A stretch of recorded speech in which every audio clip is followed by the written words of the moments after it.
Hi everyone, this is Dr. Sakshi Arora Hans, your OBGY faculty at Marrow, and today I have Dr. Aakash with me. So, Dr. Aakash has secured a rank of 5 in INI-CET 2023. And if you feel like when I first saw him, I felt his face was so familiar, that is because he has been a rank 4 of NEET 2023 as well. So, congratulations, Dr. Aakash. And that's how toppers are. I mean, uh, were you like this in your undergraduate time also? In every exam, you were just either first or second. Were you like this in your undergraduate time as well? No, ma'am, I was never in the top five. Only in the final year I came in the top five. Before that, I was like in the top 10 or top 20. In third year, my result got a bit on the lower side because I was more into extracurricular activity during the lockdown. So the result suffered a bit, but I was never like always the rank one. I was topping every exam that everyone will be expecting कि आकाश to top करेगा ऐसा कभी नहीं था. It was mainly Then towards the end of Akash, my that final is year. what I'm asking to what I mean. You were hiding that talent. Were you the turtle of the tortoise and the hare story? Were you the tortoise that I am going to suddenly shine in final year, and then I'm going to show to everyone that in NEET I can secure a rank of 4 and a rank of 5 in INI set? Ma'am, you can say like an appropriate analogy was that I could be a turtle, but someone who wants to swim in the water. Like the race, or you can say the university exam, were never my sort of exams. I didn't like to write a lot. My handwriting was not up to the mark. I didn't like to draw diagrams. I drew horribly. So those things didn't allow me to get extremely good result in the university. But yeah, I could get a decent ones there, and then like MCQ exams, I could outperform everyone that way.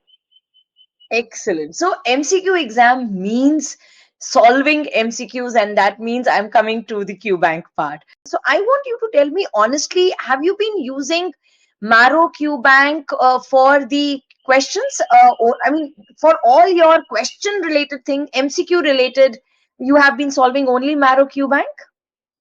Yes, ma'am. I've been using Marrow QBank, and like from 830 modules, I've solved some around 800 to 810 modules, and like that was my primary source of questions.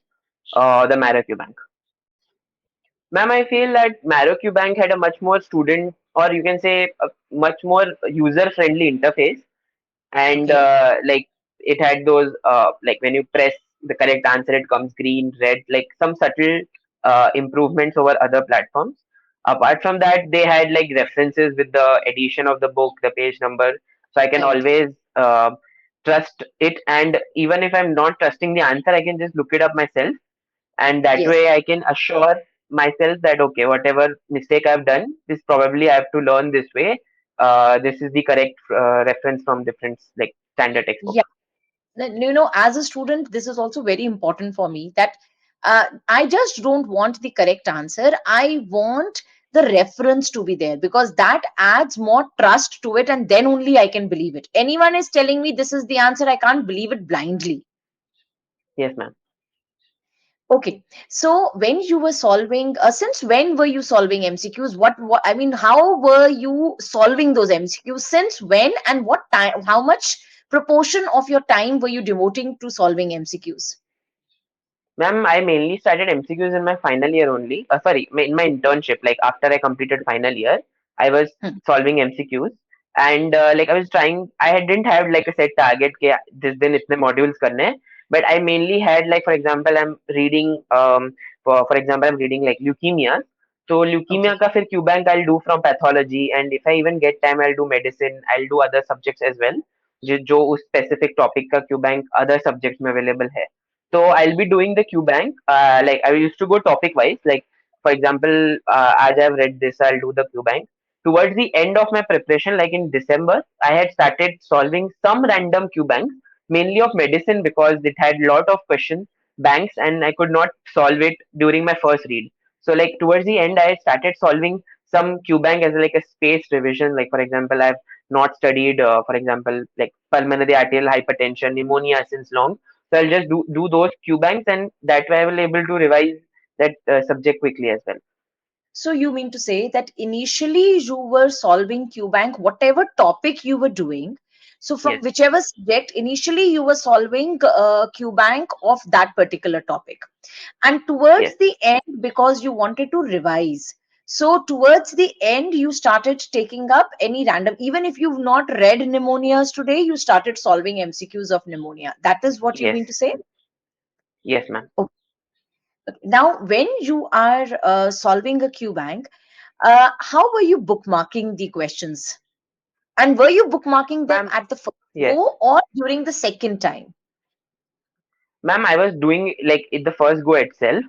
So Okay, if I find some question which had like a nice table beneath it, or some explanation, some point, or the question was framed in such a way that I wish to do it again, so I okay, will bookmark those questions.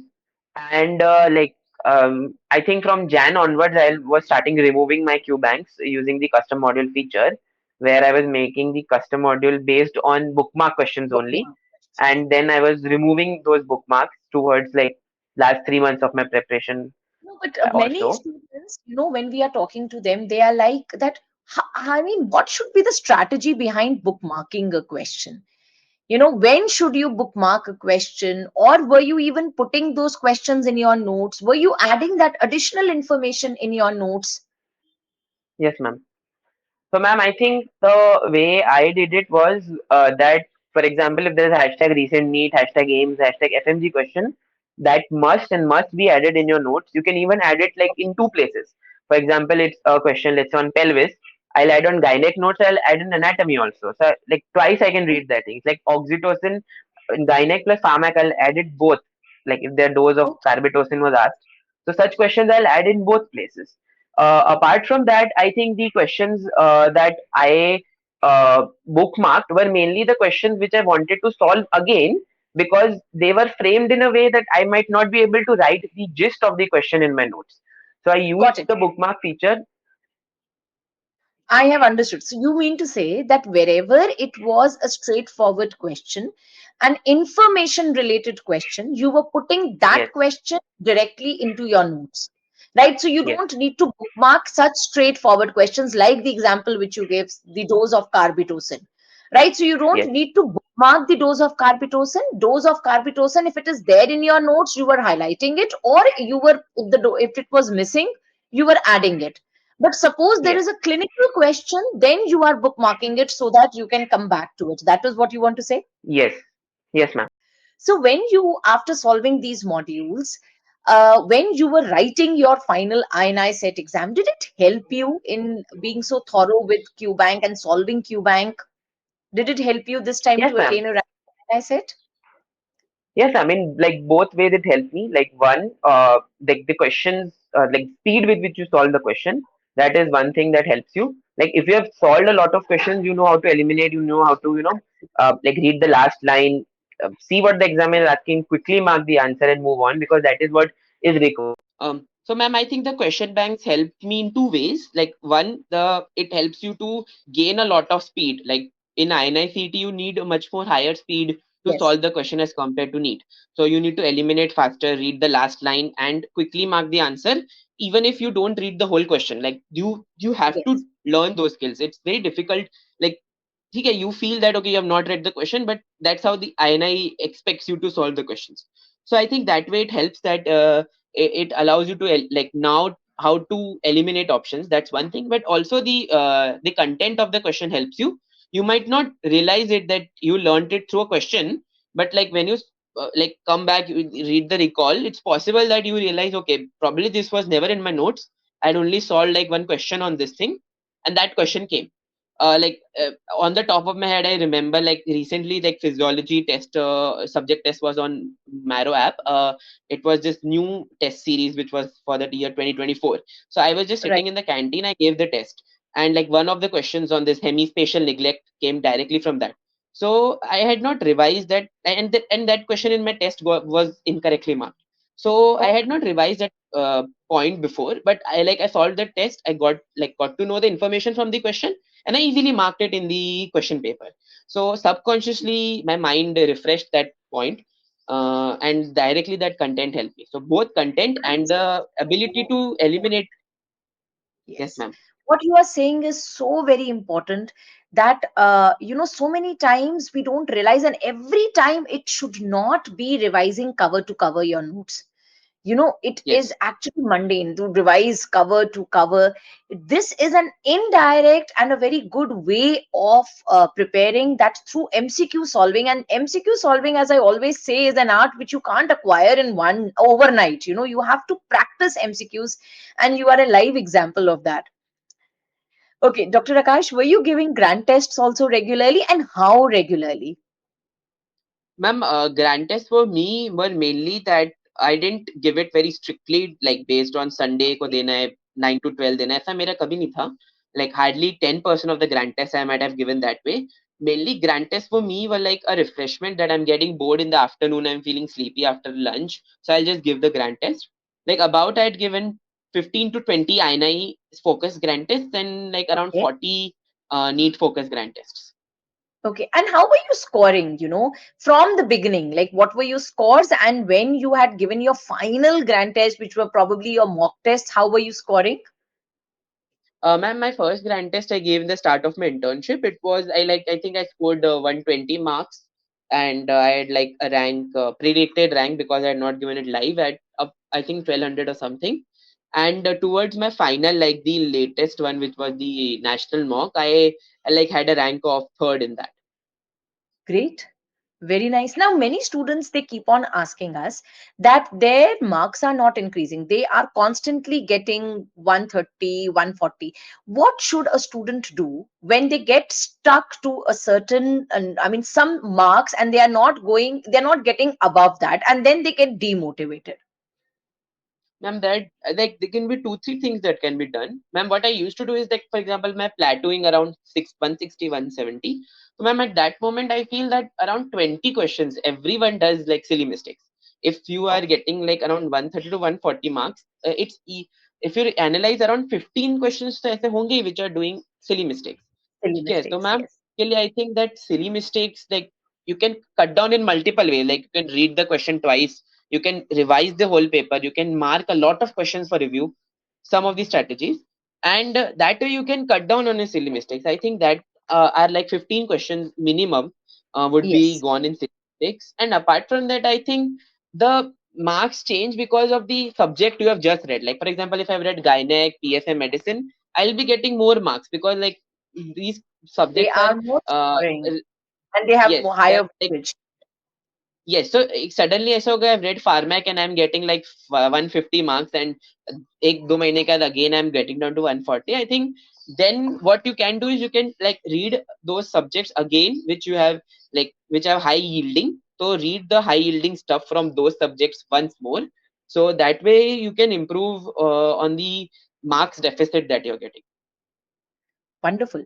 Now, again, like you said, reviewing a grant test. What was your strategy of reviewing the grant tests? So ma'am, first of all, I think most people or a lot of people say that you review all the 200 questions.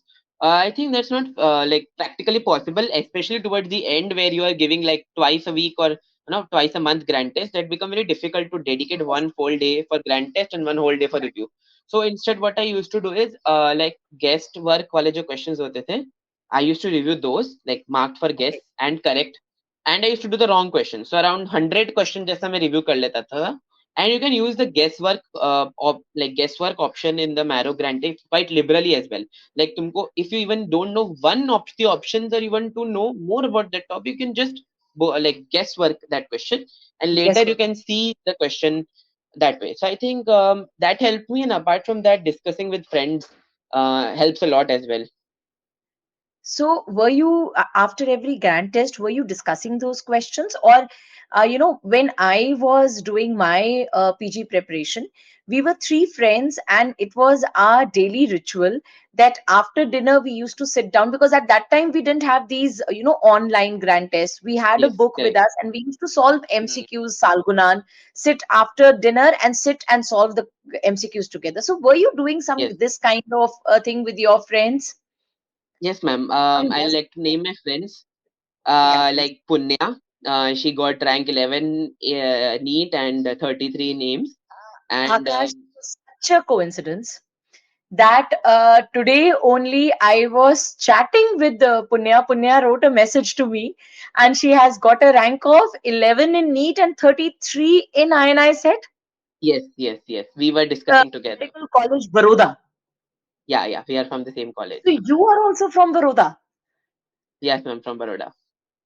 Oh, great. And, next I will be talking to her.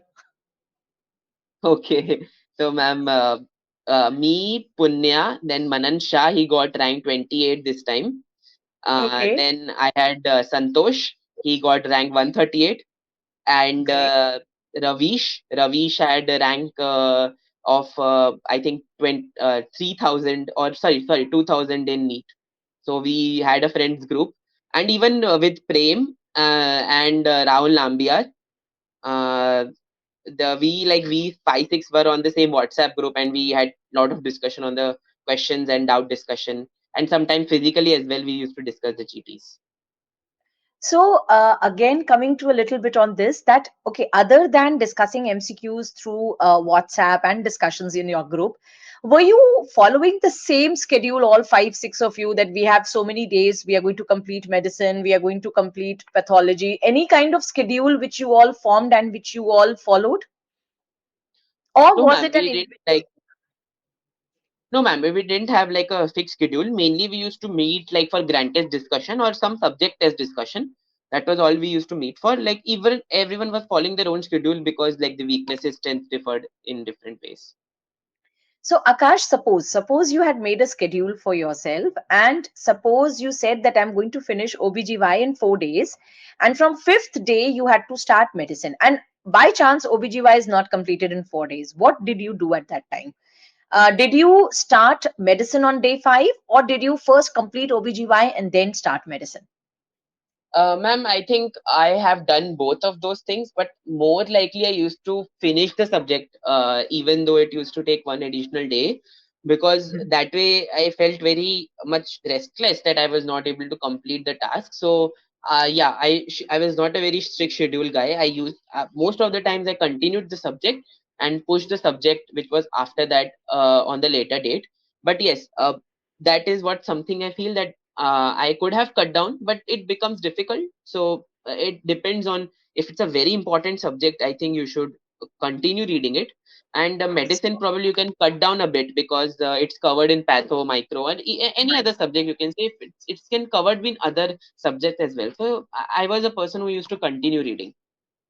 And what about how many revisions were you able to do before NEET, and then between NEET and INI-CET, how many revisions were you able to do?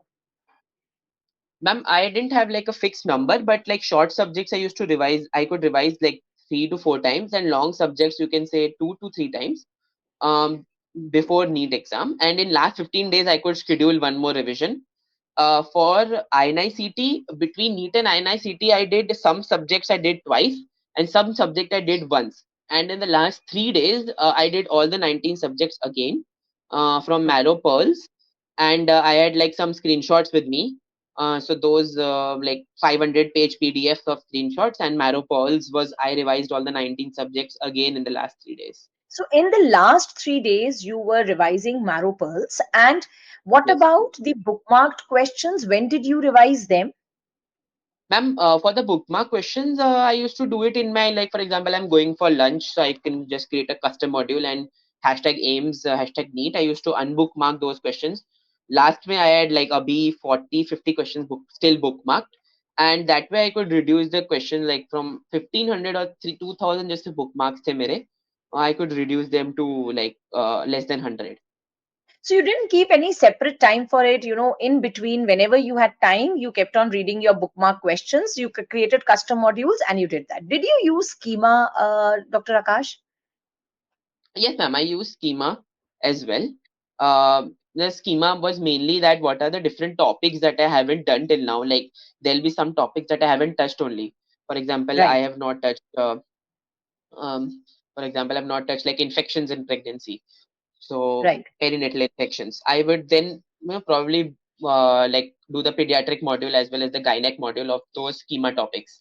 So schema that will help me that am I not missing on some very important high yield topic, and Yes. And if that is like how you you basically used Schema. yes. So in all, you have done QBank from Marrow, you've done GTs, you've read Pearls, you've done custom module Schema. Which was your favorite, feature of Marrow? I think I'll go with like the custom module, because I could use it in multiple ways. Like I can remove my bookmarks, I can create different difficulty questions, like I can make hard difficulty questions of aims as well, and I can make moderate difficulty. I can like choose different subjects at the same time. That way I think custom module was the most helpful and useful feature that I found. Now, just one last question.